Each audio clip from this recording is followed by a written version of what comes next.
Well, rising costs are forcing one Guilford County Fire Department to start sending out bills if they respond to car accidents. WFMY News 2's Lechelle Yates tells us why you may be the next to pay for a wreck in this 2 Wants to Know Consumer Alert.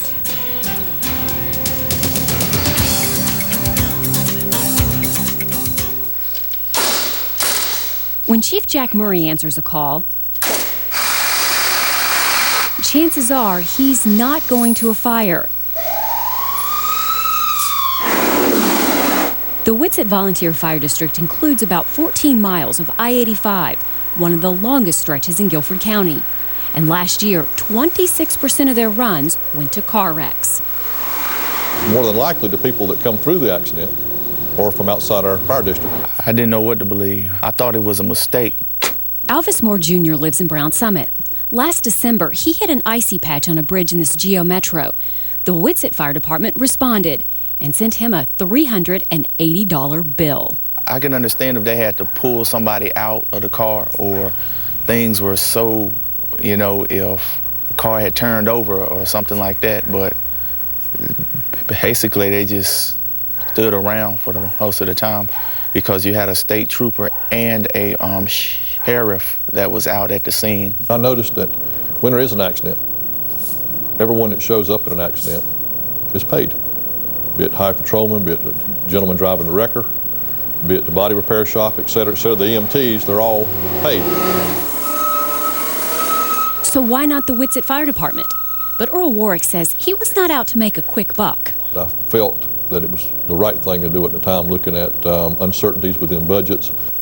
Guilford County breaks down into 21 volunteer fire districts, and the people and businesses in those districts fund the departments with a fire tax that's part of their total property tax bill. But Warwick says the tax money did not cover rising operation expenses, like the cost of diesel fuel that jumped about 33%.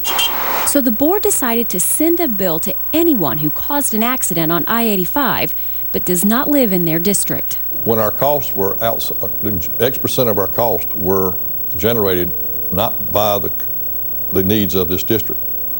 Why should I put that burden on the district? And we run anywhere from 10, 12 accidents a month. Murray is the paid chief of the department. The majority of the other firefighters get no money.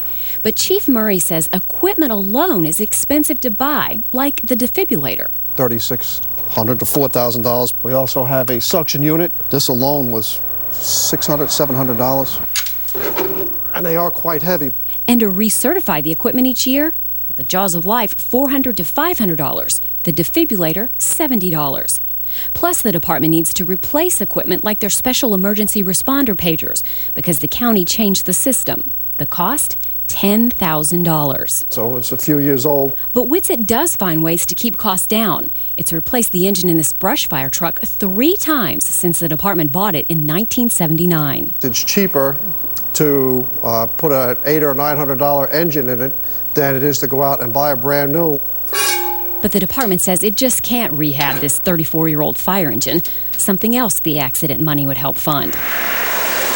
In all, Whitsett has sent out about 24 bills for a total of $17,000 and only collected about $3,000.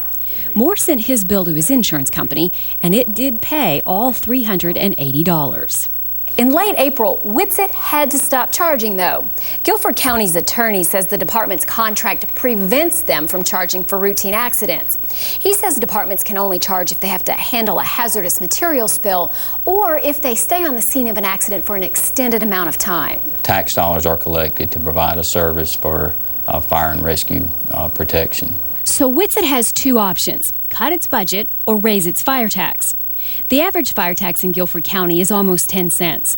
Right now, Whitsett's tax is the lowest in the county at 6.5 cents.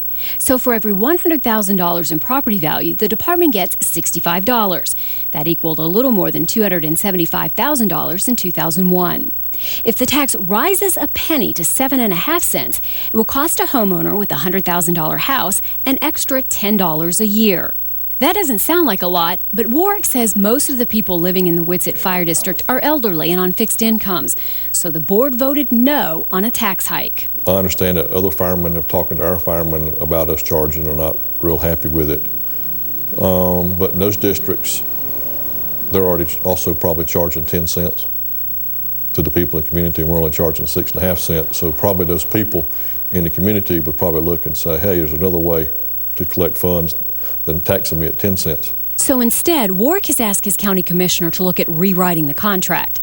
But Whitsett might have to rewrite opinion as well. We do have to protect everyone. And, you know, I related that if I'm traveling through another area, I expect fire, EMS, law enforcement protection. I think it was just an excuse because they feel they should get paid too.